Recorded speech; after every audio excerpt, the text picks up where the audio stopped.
Она што беше потпишано од двете страни доби и печат од Европската унија.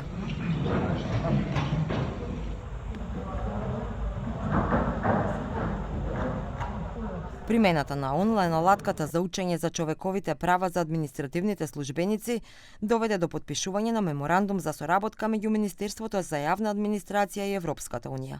Министерот Минчев рече дека ова е алатка за дополнителна едукација на јавната администрација, но не и услов за чекорите кон Европската унија.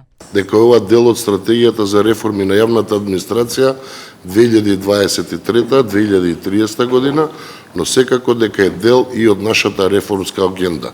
Ако мислите конкретно за исполнување на нашите чекори, не, но е една алатка која што е дел од пошироката стратегија, која што овозможува едукација, која што е еден од нашите врвни приоритети на Министерството за јавна администрација и која што соодействува со донесениот закон за формирање на академија која што треба да функционира практично од 1.1.2027 година.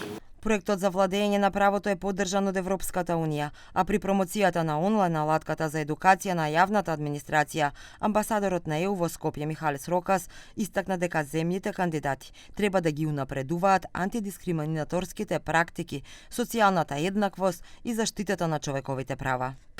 So, maybe this is not a platform to say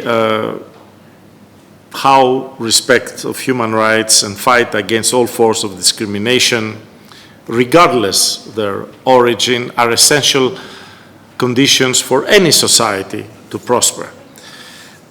Human rights, they are not abstract principles. They are the foundation of human dignity, social cohesion, and democratic resilience.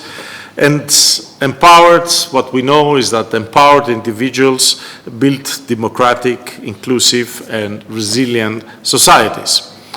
Според властите, бројот на вработени во јавната администрација без исклучок на Министерството за внатрешни работи и Министерството за одбрана изнесува околу 130.000. Од тој број има природно намалување, но и природно зголемување преку пополнување на испразнети места, како пензионирање или реорганизација, но Минчев нагласи дека нема отпуштање од државна служба.